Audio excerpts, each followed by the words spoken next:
the judgment of the people, the close-minded people. They were like asking you or bullying you because of your gender. Why are you like that? You should be a man because God created you as a man. You should act as what's inside or between your legs. You're a man, you should be a man. Like that. It seems like for them, being part of the LGBT is abnormal. It's not normal. It's very hard for your mental health.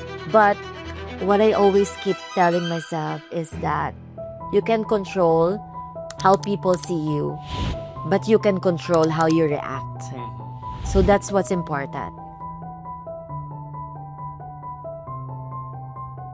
สวัสดีค่ะหมอบูสนะคะคชิสราศรีดาโคตค่ะรองชนะเลิศอันดับ1 Miss Tiffany ค่ะที่25ค่ะ So hi everyone my name is Bruce Kachisara Sirakot I'm first runner-up Miss Tiffany 2024 Welcome to Beauty in Transition Today we will with the one and only Lars Pacheco the most beautiful girls in Philippines So please introduce yourself Hi Bruce, Hi. Nice to meet you finally here in Thailand. Everyone, my name is Lars Pacheco.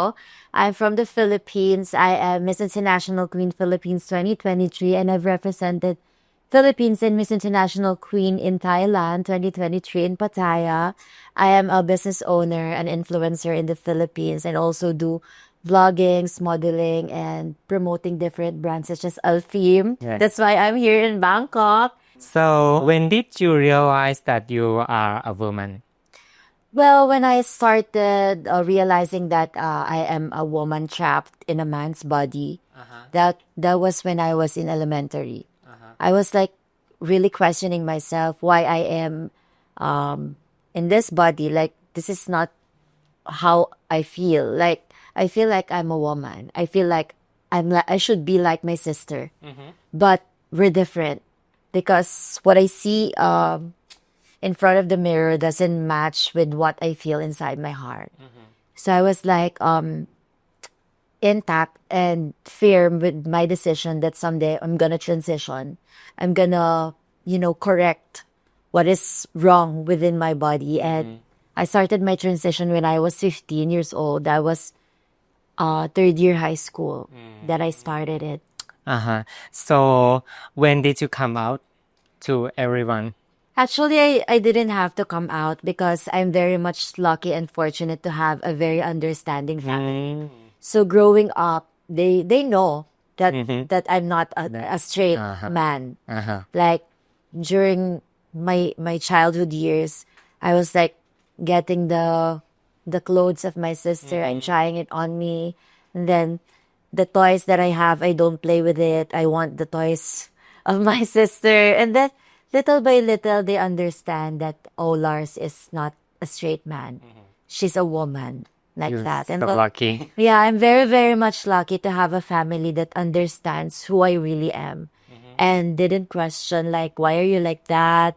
You should have to be like this. You should be a man. You should provide kids for our family and that. So I'm very much lucky. So I didn't have to come out.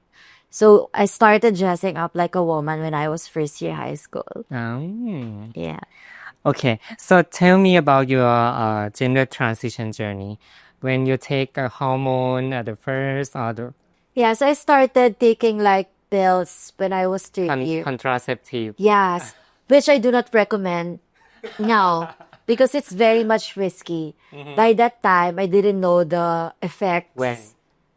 When I was in third year, 15 years old, very, very young. And I was like very much careless about what I intake in my body. And now I don't recommend to take any contraceptive pills to those who are watching right now because it's very much risky.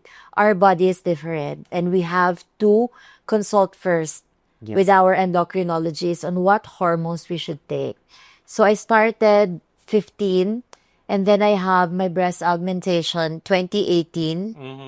And I had my sexual reassignment 2022. Oh, yeah. It's so good.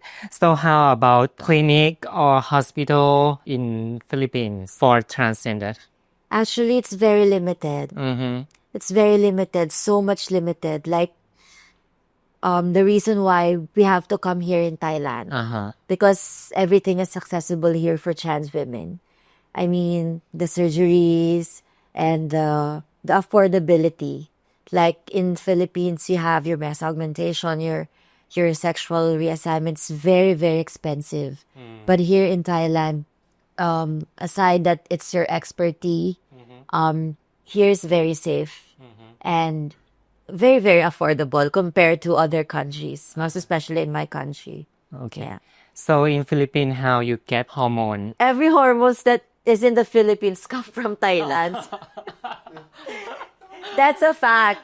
So Philippines doesn't provide any hormones, any medicine that's for transition. So we have to get here, Back to Philippines. to the Philippines. So for a trans woman like me, Thailand is like a home away from home.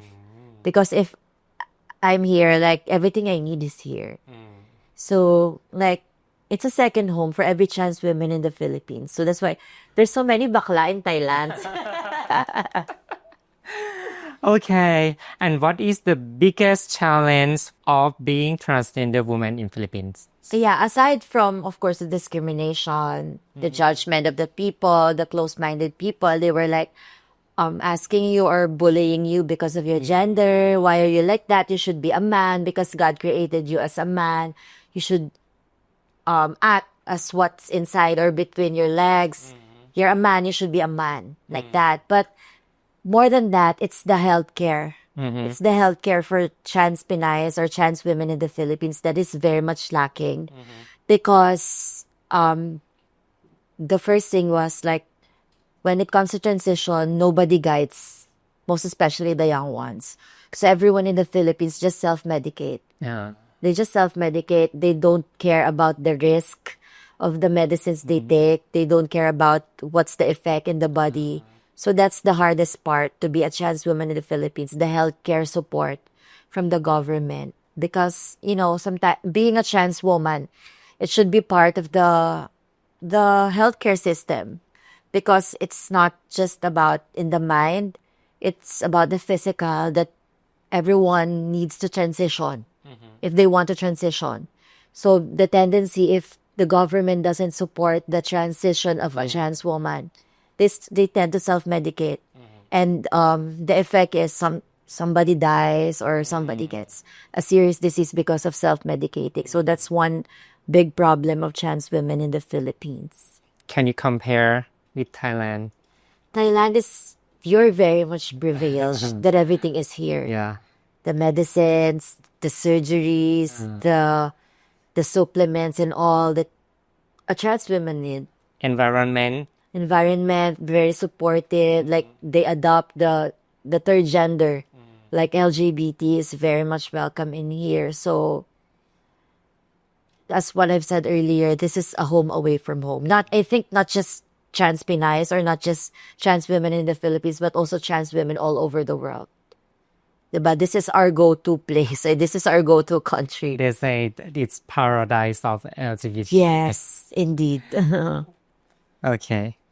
How the beauty pageant important for advocate for rights of Philippine transgender community? Aside, of course, you do pageants sometimes because you just want to showcase your beauty.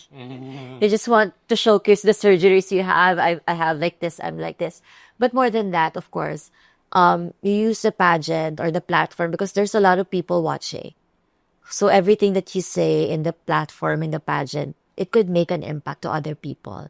And if you are like saying that we should be respected as LGBT, we are also part of the society, we're part of the community, somehow we open the minds of those people that yes, they're also part.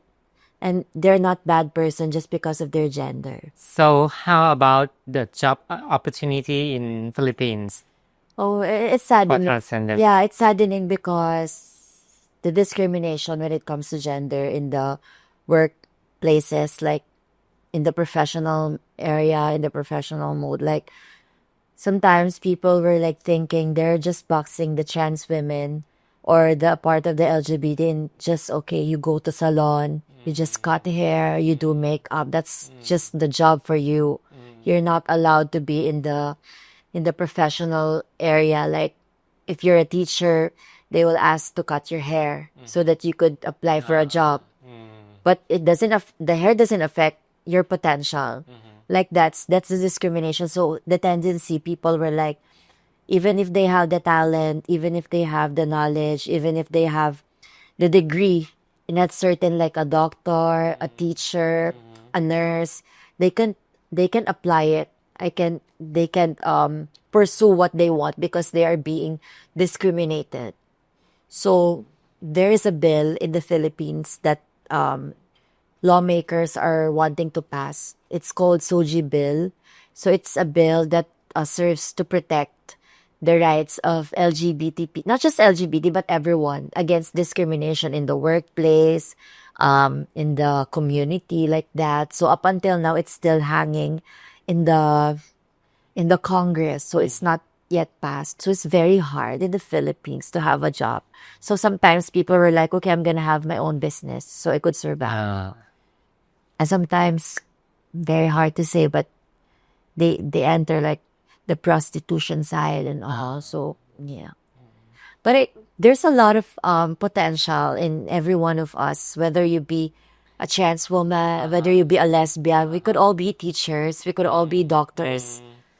Like you, right? We can do whatever we want, and our gender is not the hindrance for us to succeed. So that's what every people should realize. So there's a lot of discrimination So much. in Philippines. So how can you handle with your mental health? It was very hard to be a trans woman. It's very hard to be part of the LGBT. I mean, not just in the Philippines, but in the whole world.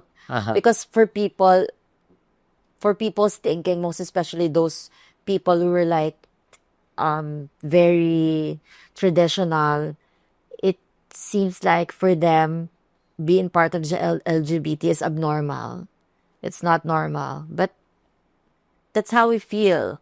That's how we are born. We're born with the feeling or with the capacity of a trans woman or a lesbian. So it's very hard for your mental health. But what I always keep telling myself is that you can control how people see you, but you can control how you react. So that's what's important. They may bash you, they may discriminate you, but how you react to them is what matters. Just ignore them. Okay, what are the most important recommendations for young transgender women who want to safely modify their body? Okay, the first message that I would like to tell to these young ones is that do not ever rush your transition. I mean, it takes time for you to be fully woman in your physical. Like some people were like, I want to be like this, I want to be like her, I want to be like Dr. Bruce in a snap. No, it won't happen. It must take time. Be patient with your transition. And of course, if you're gonna come here in Thailand, just look for Dr. Bruce here in MDI Clinic. And I'm very much excited for today. What we're gonna do. Okay, if you could turn back the time, what would you tell the young Lars Pacheco who was just beginning to discover yourself? So when I was a child, I mean, like in my teenage years, I really want time to go fast. Like I want to work, I want to have my own money, I want to be like this and that. So if there's one thing that I would like to tell my younger self is that slow down, don't rush, because life is hard here. Life is very hard here. I mean, it was so hard. It was so devastating. It was so depressing. So slow it down. Enjoy your teenage years. No problem. No bills to pay. No pressure. No heartaches. So that's the thing I want to tell to my younger self. And of course, be strong because you'll face a lot of trials and challenges here in the future. And La, what is the message that you leave for transgender women in the future, new generation? Be strong because our life is very hard as a trans woman and part of the LGBT. Just be strong because, you'll face a lot of challenges in the future. You'll face a lot of discriminations and criticisms. That's a part of our life. But being strong makes us surpass and survive it all. So just be strong, be kind, and always pray because we can never make it if it wasn't because of the one who believes it. Okay, and today, thank you so much. Thank you, Dr. Brie. It was nice to meet you. Nice to meet you too. You're so pretty. You're so beautiful. Oh, you too. And of course, thank you so much, MDI Clinic. Thank you. Thank you, ha. Bye.